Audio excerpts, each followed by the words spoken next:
ইয়া আজিজু 70 বার পাঠ করে, আঙ্গুল দিয়ে আপনি ইশারা করবেন, ইয়া আজিজু 70 বার পাঠ করে। প্রিয় ভাই বোনেরা, কেমন করে করবেন আমলটা আমি দেখিয়ে দিচ্ছি। প্রিয় ভাই বোনেরা, অনেক ধরনের শত্রু থাকতে পারে। শত্রুর যন্ত্রণা আপনি একেবারে কাবু হয়ে পড়েছেন, দুর্বল হয়ে পড়েছেন, ক্ষতিগ্রস্তর মধ্যে পড়ে গিয়েছেন, আপনার দিন দিন সমস্যা বেড়ে যাচ্ছে শত্রুর কারণে, কিন্তু কিছুই বলতে পারছেন না। কেন? যে আপনি যদি বলতে যান তাহলে আরো বেশি শত্রু আপনার উপর নির্যাতন চালায়, জুলুম চালায়, অন্যায়ভাবে আপনার উপর অত্যাচার করে, এমনকি আপনার ফ্যামিলির উপরও সমস্যা চলে আসতে পারে। এমন শত্রু আপনার, আপনি যদি রাস্তাঘাটে একা বের হন, দূরে কোথাও যান, আপনার হত্যার সম্ভাবনা রয়েছে, আপনার নিজের জানের ঝুঁকি রয়েছে। এত খারাপ শত্রু আপনার রয়েছে, এত কঠিন শত্রু আপনার রয়েছে। শত্রুকে শায়েস্তা করুন, দমন করুন, নিস্তেজ করুন। শত্রুকে আপনি কাঁদান, শত্রুকে আপনি আঙ্গুলের ইশারায় নাচান। আপনি প্রিয় ভাই বোনেরা, যখন আপনার শত্রু সমস্যার মধ্যে পড়ে যাবে, আপনি আনন্দিত হবেন। তো প্রিয় ভাই বোনেরা, এতদিন আপনাকে অনেক ক্ষতি করেছে, এখন সে যে ক্ষতির মধ্যে পড়ে যাবে, সেটা দেখলে আপনার এমনিতেই কি খারাপ লাগবে, সেটা দেখলে আপনার এমনিতে কি লাগবে, খারাপ লাগবে, আপনার আনন্দও লাগবে। প্রিয় ভাই বোনেরা, এই জন্য শত্রুকে আপনি নিস্তেজ করে ফেলুন। আপনার অনেক ধরনের শত্রু রয়েছে, আপনার সম্মান নষ্ট করে আপনার শত্রু। হাটে ঘাটে, মাঠে, বাজারে, রাস্তায়, যেখানেই আপনার সাথে দেখা হয়, আপনার সম্মান নষ্ট করে। এমন এমন কথা বলে যে কথা আপনার সাথে যায় না, যে কথা বলা যায় না সেই কথা বলে ফেলে। আপনি তো অস্থির হয়ে পড়েন, কি করবেন? কোনো দিক আপনি খুঁজে পাচ্ছেন না, অস্থির হয়ে আসছেন, আপনি দুশ্চিন্তার মধ্যে পড়ে আছেন, কি করব, কোনো পথ তো খুঁজে পাচ্ছি না। তো প্রিয় ভাই বোনেরা, এভাবে শত্রুকে বশ করুন, শায়েস্তা করুন, দমন করুন।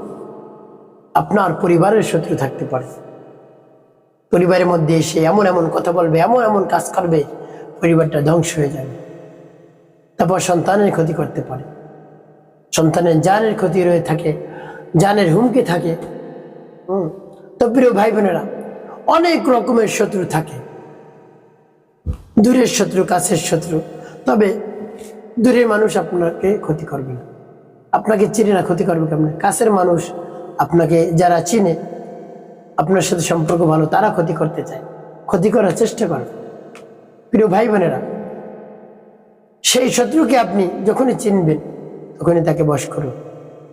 আর চেনাও লাগবে না তাকে, আপনি আমলটি করবেন, তার মধ্যে সমস্যা শুরু হয়ে যাবে, তখন আপনি বুঝবেন আপনার শত্রুকে, একেবারে খাঁটি শত্রুকে আপনি বুঝতে পারবেন। আরো সহজ হবে আপনার জন্য তার থেকে দূরে থাকা। প্রিয় ভাই বোনেরা, আমলটি কেমন করে করবেন আমি বলে দিচ্ছি। তার পূর্বে একটি অনুরোধ থাকবে, ভিডিওটি না টেনে দেখবেন, তাহলে সঠিক নিয়মে আপনি আমলটি করতে পারবেন, অন্যথায় অনেক জায়গায় বাদ পড়ে যেতে পারে।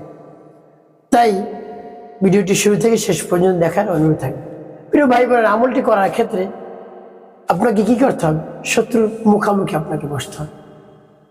এখন বলতে পারেন, হুজুর, শত্রুর মুখামুখি বসে আমলটি করে যে তার দিকে এভাবে ইশারা করে, তাহলে সে তো বুঝে ফেলবে যে আমার দিকে ইশারা করে কি যে করতেছে। যদি সম্ভব হয় সামনে বসে করবেন, অন্যথায় আপনি দূরে বসেও করতে পারেন। দুই নিয়মটি আমি বলে দিব। প্রিয় ভাই বোনেরা, যদি সামনে বসে করেন তাহলে কি করবেন? আপনি দোকানে বসলেন, সেও দোকানে যায়, আপনার শত্রু। বাড়ি যদি আপনার বাড়ির কাছে হয়, তাহলে দেখা যায় অনেক সময় দোকানে এক জায়গায় বসা হয়, টেবিলের ওই দিকে আপনি, এদিকে আপনার শত্রু। আপনি বসে আমলটি করবেন আর করে তার দিকে এভাবে ইশারা করবেন। প্রিয় ভাই বোনেরা, কেমন করে করবেন? এই আমলটি করার শুরুতে আপনাকে উত্তম রূপে ওযু করতে হবে, তারপরে আমলটি শুরু করবেন। আপনার মধ্যে আগেই থাকবে যে আমি আমলটি করব, আপনার মধ্যে সেই টার্গেট থাকবে যে যখনই আমি পাবো তখনই আমল করব। এই জন্য পূর্বে ওযু করে রাখবেন। তারপরে শত্রুর সামনে তো আপনি বসা আছেন, আপনি মনে মনে ইস্তিগফার পাঠ করবেন, আস্তাগফিরুল্লাহ রাব্বি মিন কুল্লি যামবি ওয়া আতুবু ইলাইহি লা হাওলা ওয়ালা কুওয়াতা ইল্লা বিল্লাহিল আলিয়্যিল আযীম। আরেকটি কাজ করতে হবে, সেটি হলো শত্রুর নাম আর শত্রুর মায়ের নাম একটি কাগজে লিখে সামনে রাখবেন, অন্যথায় অনেক সময় মনে থাকে না। আপনার মনে থাকলে তো লিখতে হবে না, মনে যদি না থাকে তাহলে শত্রুর নাম, মায়ের নাম আপনি লিখবেন, কাগজে লিখে সামনে রাখবেন। তারপরে আপনি নবী সাল্লাল্লাহু আলাইহি ওয়াসাল্লামের মহব্বত নিয়ে, ভালোবাসা নিয়ে 3 বার দুরূদ শরীফ পাঠ করবেন, সাল্লাল্লাহু আলাইহি ওয়াসাল্লাম সাল্লাল্লাহু আলাইহি ওয়াসাল্লাম। এবার যখন ইস্তেগফার দুরূদ শরীফ পাঠ করা হয়ে যাবে, তারপরে আপনি সেই নামটি পাঠ করবেন। আর যখন পাঠ করবেন, এর পূর্বে মনে মনে বলবেন, হে আল্লাহ, আমার শত্রুকে আপনি ধ্বংস করে দিন, দমন করে দিন, নিস্তেজ করে দিন। আমি অপরাধ হয়ে পড়েছি, আমার পরিবারের উপর হুমকি রয়েছে, আমার জানের হুমকি, আমার সন্তানের জানের হুমকি রয়েছে। যেখানে আমাকে পাবে শত্রু একেবারে শেষ করে দিবে আমাকে। এভাবে যদি হয় তাহলে মনে করবেন, এভাবে রব্বুল আলামিনের কাছে বলে তারপরে আপনি সেই নামটি পাঠ করবেন। সেই নামটি পাঠ করে কি করবেন, কেমন করে সে করবে আমি দেখিয়ে দিচ্ছি। সহি শুদ্ধ করে সেই নামটি পাঠ করবেন, যেমন বিসমিল্লাহির রহমানির রহিম, ইয়া আজিজু ইয়া আল্লাহ, ইয়া আজিজু ইয়া আল্লাহ, ইয়া আজিজু ইয়া আল্লাহ, ইয়া আজিজু ইয়া আল্লাহ, ইয়া আজিজু ইয়া আল্লাহ। যখন পাঠ করা হয়ে যাবে, আপনি শত্রুর দিকে এভাবে আঙ্গুল দিয়ে এবার ইশারা করবেন। তারপর আপনি আবার পাঠ করবেন, বিসমিল্লাহির রহমানির রহিম, ইয়া আজিজু ইয়া আল্লাহ, ইয়া আজিজু ইয়া আল্লাহ, ইয়া আজিজু ইয়া আল্লাহ, ইয়া আজিজু ইয়া আল্লাহ, ইয়া আজিজু ইয়া আল্লাহ। পরে সে আবার শত্রুর দিকে একটি ইশারা করবে। তারপর আপনি মনে দরদ নিয়ে আবার পাঠ করবেন, বিসমিল্লাহির রহমানির রহিম, ইয়া আজিজু ইয়া আল্লাহ, ইয়া আজিজু ইয়া আল্লাহ, ইয়া আজিজু ইয়া আল্লাহ, ইয়া আজিজু ইয়া আল্লাহ, ইয়া আজিজু ইয়া আল্লাহ। পাঠ করার শেষে আবার একটি ইশারা করবেন শত্রুর দিকে।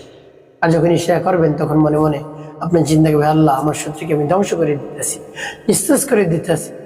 আল্লাহ, আমার শত্রুকে আপনি দমন করে দেন, নিস্তেজ করে দেন। যখন এভাবে আঙুলটা ফেলবেন তার দিকে, তার মধ্যে জ্বালা যন্ত্রণা শুরু হয়ে যাবে ইনশাল্লাহ। প্রিয় ভাই বোনেরা, এখন বলতে পারেন যে সামনে বসে এইভাবে আমল করলে সেটা দেখে বুঝবেন।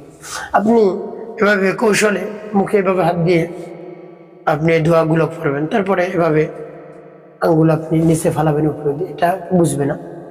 প্রিয় ভাই বোনেরা, যদি দূরে থাকে তাহলে কেমন করে আমলটি করবেন? এভাবে উত্তম রূপে ওযু করবেন, তারপর পবিত্র স্থানে বসবেন। আর নির্জন একটি জায়গায় বসতে হবে, নির্জন একটি জায়গায় বসে চোখ দুটো বন্ধ করতে হবে। তারপরে শত্রুর কথা আপনি স্মরণ করবেন, শত্রুর নাম স্মরণ করবেন। করলে আপনার চেহারার সামনে শত্রুর চেহারা বেশি উঠবে, করলে আপনার চোখের সামনে শত্রুর চেহারা বেশি উঠবে। তারপরে আপনি আমল করবেন। কি করবেন? ইস্তেগফার 3 বার পাঠ করবেন, 3 বার দুরূদ শরীফ। তারপরে আপনি সেই নামটি পাঠ করবেন, ইয়া আজিজ ইয়া আল্লাহ, ইয়া আজিজ ইয়া আল্লাহ, ইয়া আজিজ ইয়া আল্লাহ।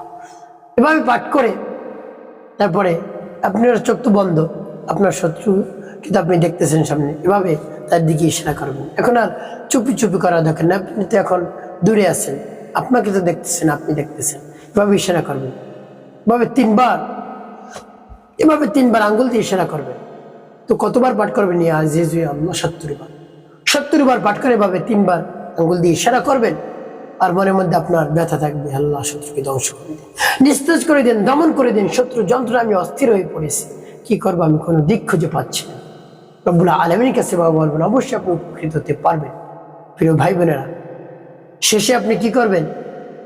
নবী সাল্লাল্লাহু আলাইহি ওয়াসাল্লাম মহব্বত নিয়ে, ভালোবাসা নিয়ে 5 বার দুরূদ ইব্রাহিম পাঠ করবেন। আল্লাহুম্মা সাল্লি আলা মুহাম্মাদ ওয়া আলা আলি মুহাম্মাদ কামা সাল্লাইতা আলা ইব্রাহিম ওয়া আলা আলি ইব্রাহিম ইন্নাকা হামিদুম মাজিদ। আল্লাহুম্মা বারিক আলা মুহাম্মাদ ওয়া আলা আলি মুহাম্মাদ কামা বারাকতা আলা ইব্রাহিম ওয়া আলা আলি ইব্রাহিম ইন্নাকা হামিদুম মাজিদ। আল্লাহুম্মা সাল্লি আলা মুহাম্মাদ ওয়া আলা আলি মুহাম্মাদ কামা সাল্লাইতা আলা ইব্রাহিম ওয়া আলা আলি ইব্রাহিম ইন্নাকা হামিদুম মাজিদ। আল্লাহুম্মা বারিক আলা محمد وعلى آل محمد كما باركت على إبراهيم وعلى آل إبراهيم إنك حميد مجيد. اللهم صل على محمد وعلى آل محمد كما صليت على إبراهيم وعلى آل إبراهيم إنك حميد مجيد. اللهم بارك على محمد وعلى آل محمد كما باركت على إبراهيم وعلى آل إبراهيم إنك حميد مجيد اللهم صل على محمد وعلى آل محمد كما صليت على إبراهيم وعلى آل إبراهيم إنك حميد مجيد اللهم بارك على محمد وعلى آل محمد كما باركت على إبراهيم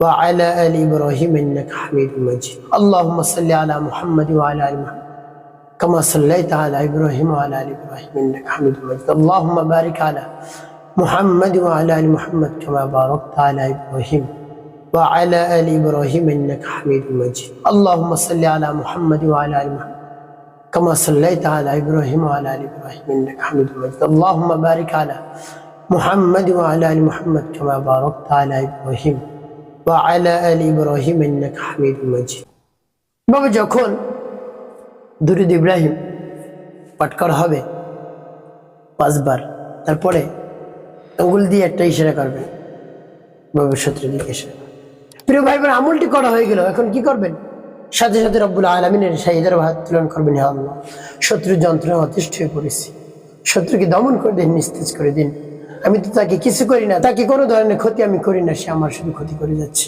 আমার জানের হুমকি রয়েছে আমার পরিবারের হুমকি রয়েছে আমার সন্তানের হুমকি রয়েছে আমার সম্মান নষ্ট করে কি করব আমি যদি তাকে কিছু বলতে চাই তাহলে সে আরো জুলুমের মাত্রা বাড়িয়ে দেয় বৃদ্ধি করে দেয় জুলুম বাড়িয়ে দেয় কি করবো আমি কোনো দিক খুঁজে পাচ্ছি না আপনি একটি সহজ পথ দেখিয়ে দেন শত্রুর মন নরম করে দেন গলিয়ে দেন সে যেন আমার ক্ষতি না করে আমার উপকারে যেন সে কাজ করে যত ক্ষতি করেছে এর চেয়ে বেশি যেন ক্ষতি যত ক্ষতি করেছে এর চেয়ে বেশি যেন উপকার আমার করে এভাবে রব্বুল আলামিনের কাছে বলবেন পরিপূর্ণ বিশ্বাস নিয়ে ইয়াকিন নিয়ে অবশ্যই আপনি উপকৃত হতে পারবেন একটি কথা মনে রাখতে হবে 5 ওয়াক্ত নামাজ আদায় করতে হবে মানুষের খিদমতে কল্যাণে কাজ করবেন অবশ্যই আপনার জীবন হবে সুখময় এবং শান্তিপূর্ণ